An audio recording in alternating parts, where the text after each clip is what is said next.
তো গাইস অনেক দিন ধরেই ভাবছিলাম কোথাও একটা বেরিয়ে আসলে হতো, বাট বন্ধুবান্ধবদের বলতে তারা কেউ রাজি হলো না। কিন্তু আমি থামিনি। কালকে হঠাৎই ইচ্ছা হলো একটু তারাপীঠে মায়ের কাছ থেকে ঘুরে আসি। তাই আর বেশি দেরি না করে দু একজনকে জোগাড় করে টিকিটটা কাটতে চলে গেলাম।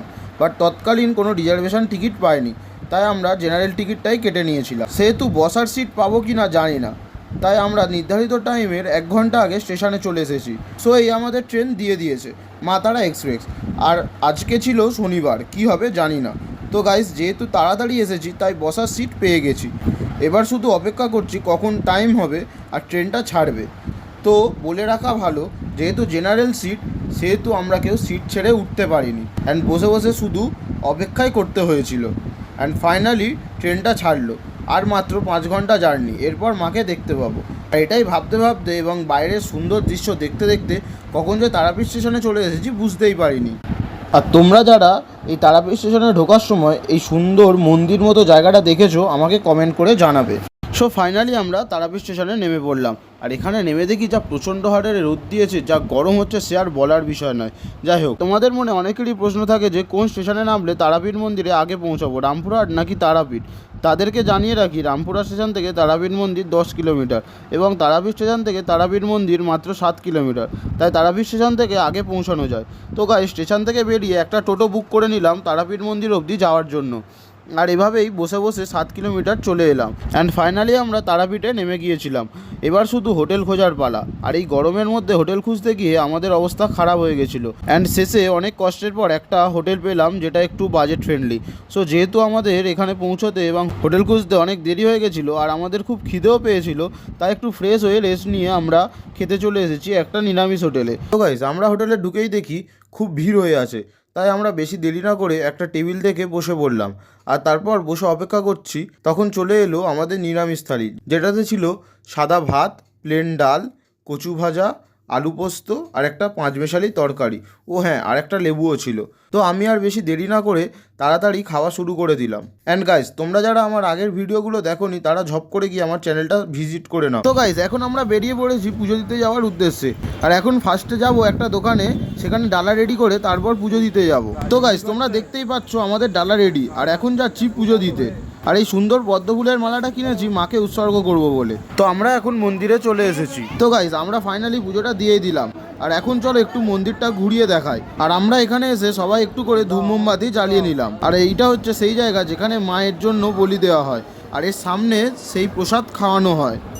তো আমরা এখন সিঁড়ি দিয়ে নেমে যাচ্ছি। আর তোমরা দেখতেই পাচ্ছ দুপাশে কেমন অসহায় মানুষরা বসে আছে। তো গাইজ, আমরা এখন যাচ্ছি সেখানে যেখানে মায়ের আসল চোখের তারা পড়েছিল। তো গাইজ, এটা হলো সেই জায়গা। শোনা যায় এখানেই নাকি দেবী সতীর চোখের তারা পড়েছিল। আর এখানেই আছে স্বয়ং মহাসাধক বামদেবের সমাধিস্থল। আর এই সামনে দিয়েই যাওয়া যায় আমাদের মহাশ্মশানে।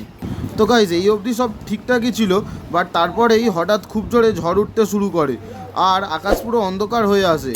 তারপর তো গাইস, তোমরা দেখতেই পাচ্ছ আকাশ কেমন কালো করে আসছে। আর আমরা এখন যত তাড়াতাড়ি সম্ভব হোটেলের দিকে চলে যাচ্ছি। আর এই ওয়েদার দেখে কেউ বলবে এখন সবে 3:30 বাজে। যাই হোক, আমরা বৃষ্টি জোরে নামার আগেই হোটেলে চলে এসেছি।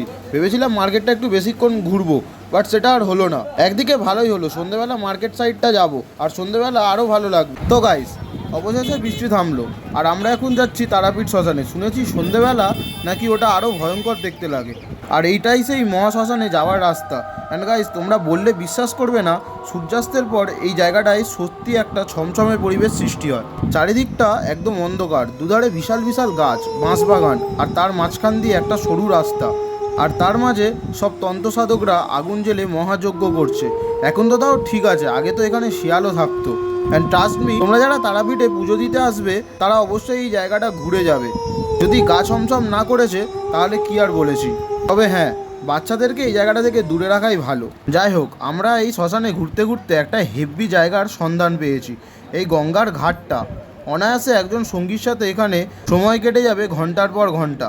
একটা পড়ন্ত বিকেলে যখন এই সুন্দর ঘাটে বসে থাকবে, কখন সময় কেটে যাবে বুঝতেই পারবে না। এরপর আমরা এই সাধক বামদেব ঘাটের পাশ থেকে বেরিয়ে হোটেলের দিকে যাচ্ছি, কারণ তোমরা জানো সেই সকালের পর এখনও পেটে কিছু পড়েনি।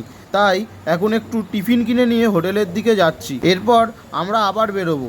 এবার দেখাবো মার্কেটের দিকটা সন্ধ্যাবেলা কেমন দেখতে লাগে। তো গাইস আমরা এখন টিফিন খাচ্ছি, আর টিফিনে তেমন কিছু ছিল না, একটু মুড়ি, ছোলা সিদ্ধ, 2 পিস ডাল বড়া আর 2 পিস পেঁয়াজি। আর এটা তাড়াতাড়ি খেয়ে এখন যাব মার্কেটে, কারণ আমার অনেক কিছু নেওয়ার আছে। তো গাইস আমরা এখন চলে এসেছি মার্কেটে, আর তোমরা দেখতেই পাচ্ছ সন্ধ্যাবেলা মার্কেটে কত ভিড় এবং কত সুন্দর দেখতে লাগছে। এরপর ঘুরতে ঘুরতে আমরা একটা দোকানে চলে গিয়েছিলাম মায়ের ফটো নেব বলে। আর দোকানটায় গিয়ে মায়ের এত রকম রূপ দেখে আমি তো জাস্ট মুগ্ধ হয়ে গেছি। তবে ওই দোকানে দামটা অনেকটা বেশিই বলছিল, তাই আরেকটা দোকানে গিয়ে জিজ্ঞাসা করি। ওই ফটোটা দেখি। হ্যাঁ কাকাবাবু এগুলো কিরম দাম আছে গো? এই ফটোটা দেখতে খুব সুন্দর লাগছিল, তাও আরেকটা অন্য ফটো দেখলাম, সেটাও দেখতে খুব ভালো লাগলো। এখন আই এম জাস্ট কনফিউজড কোনটা নেব, তোমরাই বলো। একই দাম, কোনটা নিয়ে যাবে? এরপর আমরা একটা দোকানে যাই, সেখান থেকে একটু করে সন্দেশ কিনি। তারপর আমরা মার্কেটটা আরও অনেকক্ষণ ঘুরি, আর তারপর রাতের ডিনার কিনে চলে আসি, রুটি আর চিলি পনির। এরপর আমরা খেয়ে শুয়ে পড়ি। আর কাল সকালে আমাদের সাথে কি হতে চলেছে দেখতে হলে আমাকে ফলো করে নাও নেক্সট পার্টের জন্য। তো গাইজ আমরা এখন সব রেডি করে নিলাম, আর এখন আমরা বেরিয়ে পড়লাম ট্রেন ধরার উদ্দেশ্যে। তো যেহেতু রিজার্ভেশন টিকিট পাওয়া যায়নি, তাই আমাদের ফিরতে হবে জেনারেল কম্পার্টমেন্টে। আর এখন আমরা যাচ্ছি ফার্স্টে একটু পেট পুজো করব, তারপর যাব স্টেশনে। তো এই সেই হোটেল যেখানে আমরা একটু করে পেট পুজো করব। আর হোটেলে ঢুকেই আগে একটা 6 সিটার টেবিল বুক করে নিলাম, কারণ আমরা ছিলাম 5 জন। দেখি কেউ কিছু বলছে না তো? না। তো গাইস খাবার আসার অপেক্ষা করছি, আর খাবার চলেও এলো, সেই নিরামিষ থালি। আর আমিও বেশি দেরি না করে ঝপঝপ খেয়ে নিয়ে বেরিয়ে গেলাম টাকা দেবো না বলে। এবার একটা গাড়ি ঠিক করে তাড়াতাড়ি সবাই উঠে পড়লাম হোটেলের লোকের ভয়ে।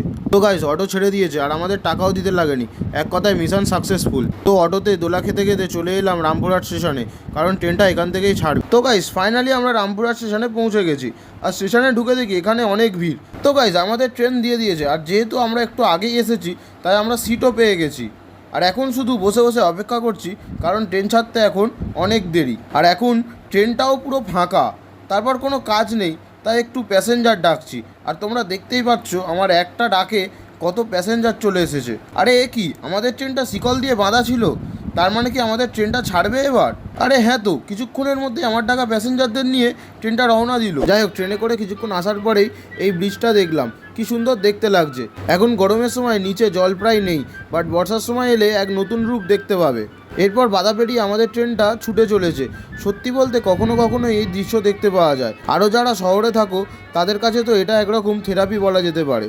আর তোমরা দেখতেই পাচ্ছ ট্রেনটা এতটা স্পিডে যাচ্ছে যে মাঝখানে এটা কোন স্টেশন দেখলাম বুঝতেই পারলাম না। তোমরা যারা দেখতে পেয়েছো প্লিজ একটু কমেন্টে লিখে যাও। এরপর যখন ট্রেনটার স্পিড একটু কমলে একটা জিনিস লক্ষ্য করলাম, রেল লাইনের দুই পাশেই এই সুন্দর পদ্ম ফুল গাছ।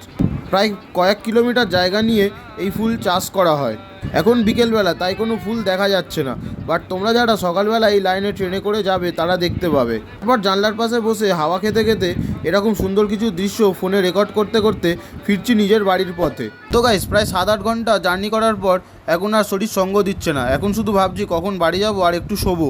অ্যান্ড ফাইনালি আমাদের ট্রেন শিয়ালদা স্টেশনে ঢুকছে, আর আমরা নেমেও গেছি স্টেশনে। এটা হলো আমাদের ট্রেন, যাতে করে এই 7-8 ঘন্টা অনেক সময় কাটালাম এবং কিছু নিউ মেমোরিও তৈরি হলো। আর এখন আমরা যাচ্ছি সাউথের লাইনে, কারণ আমাদের আবার ট্রেন ধরতে হবে। আর এই দেখো তোমরা দেখতেই পাচ্ছ ট্রেন দিয়ে দিয়েছে, তাই সবাই কেমন ছুটছে। অবশেষে এবার বাড়ি ফেরার পালা, মায়ের কাছ থেকে বিদায় নিয়ে। আমার এই পুরো জার্নিতে তোমরাও আমাকে অনেক সাপোর্ট করেছো, তার জন্য অনেক ধন্যবাদ। আগে আরও সাপোর্ট করো যাতে আমি আরও বড় হতে পারি।